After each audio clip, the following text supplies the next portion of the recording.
Bugün gelmişik Novruzlu Qəbirstanlığına, Şəhidlər Xiyabanına, Vəli qardaşımızdan ziyarətə. Allah bütün şəhidlərimizə rəhmət eləsin.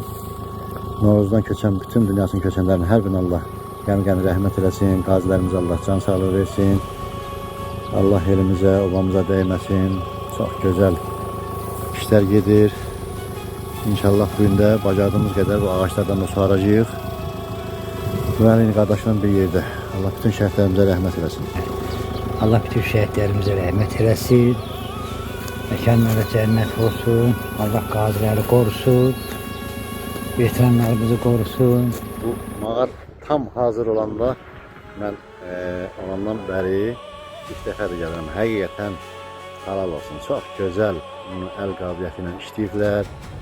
Başında da duran Zabıl dayı, Ağlar qardaş, Loğman qardaş və digər bu işdə əməyi olan, zəhməti olan hər kəsə çoxlu təşəkkürlər. Bu gözəl Türk bayrağı, öz bayrağımız, Azərbaycan bayrağı həqiqətən də adama böyük zövq verir, qürur hiss edir. Bu qüruru bizə, bu zövqü bizə yaşadan şəhidlərimizə Allah qəni rəhmət eləsin. Yerlərə cənnət məkanı olsun. Allah elimizə, obamıza dəyməsin. Gün olsun elimizə, obamıza yığışağın hamılıqla o günlər bizlərə qismət olsun inşallah. Görülən işdən gül iyi gələr, bax buna deyirlər. Çox gözəl, çox gözəl. Əla, bəyənilsin. Hər kəsə də təşəkkürlər. Maddi, mənəvi, fiziki kömək olan hər bir kəsə mən də öz adımdan, Vəli qardaş adımdan çoxlu təşəkkür edirəm. Köçkün olduk, sen bize əzizsən, doğma Novruzlu. Bu kendin rafigi, Cahangiri var, Zeynalı Hudunu kimse unudar. Yollar düzelttirip, körpü saldırıp, Novruzlu kendini hürmetle. Allah koysa başlamışıq Vəli qardaşla ağaçları suarmağa. Siz bildiğiniz kimi ağaçlar çoxdur, yəni ən su istəyənləri, vacib olanların bir qismini suaracağıq bacardığımız qədər. Çox sağ ol ay Vəli, çox sağ ol, əlinə qoluna sağlıq. Allah bunu əkənlərin də, becərənlərin də canı sağ eləsin. Çox gözəl, çox gözəl. Novruzlu kəndi həmişə nümunə olubdur. İnşallah belə də davam edəcəkdir. Allah elimizə, obamıza dəyməsin.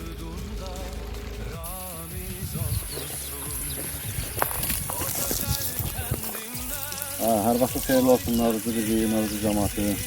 Mən sizdən bir kiçik qardaşınız kimi hər kəsdən xahiş edirəm ki, baxıram ziyarətə gələnlər çox olur, amma ağaçların çoxu qısırdır. Yuxarı Şəhidlər plakatının yanında da hərə 5 dənə, 10 dənə ağaç varsa, inanın ki, bu yaşıllıq davam edir.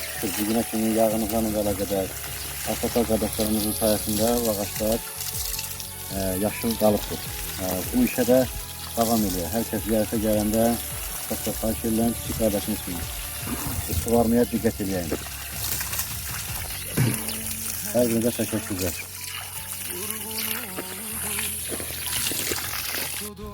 Rahmetli qardaş, salam aleyküm, nətəsən, nə var, nə yox, keyfin halın.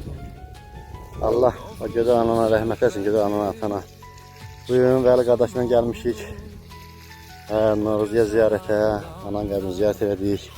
İndi də deyirəm ki, Vəli, bax bu sənin qardaşın, mən də qardaşım Qaməddin əkdiyi ağaçlardır. Bunu bir yerdə suarırıq. Səni bir dəfə mənə taşımışdın, ilk dəfədir bunu yerinə yetirəm, çünki çoxdan da mən də gəlmirəm bura. Yəni gələnlər də suarmışdı deyin, şeyləmişik. Dedim mənə ürəyin rahat olsun ki, suarırıq. Bax, burada məktəbin yanındakı əkilən ağaçlardır. Ahirən bir gəlmişik, buralarda dedik suara. Qarı qurumasın bunlarda. Allah canınızı sağ eləsin, gün olsun. Bax, bu əkilən ağaçların barın yiyir. Adım Bahmandır, Novruzlu kəhrizi, dərdə dərmandır. Qardaşı, bu ağaçlar həqiqətən yanır. Təkdirik bir konsultasiya eləyək, ikisini gətirmişik. Amma ikisini də çökəcəyik, çünki ağaçlar yanır. Burada da lapaka da yoxdur. Bunun növbəti üçün gəlsə bura, lapaka gətirib Bunun biraz dibin genişləndirmək lazımdır ki, su o havaya getməsin. Hopsun ki, bir müddət o su özünü tutsun, ağac özünü tutsun. Nəmliyi qalsın. Allah Novruzlu birliğini de canı sağ eləsin. Orada emeği olanların da Allah hamısının canı sağ eləsin o kardeşlerin. Allah hiçbirine değmesin. Gün o gün olsun hamı sağ salamat elimize, obamıza qaydar.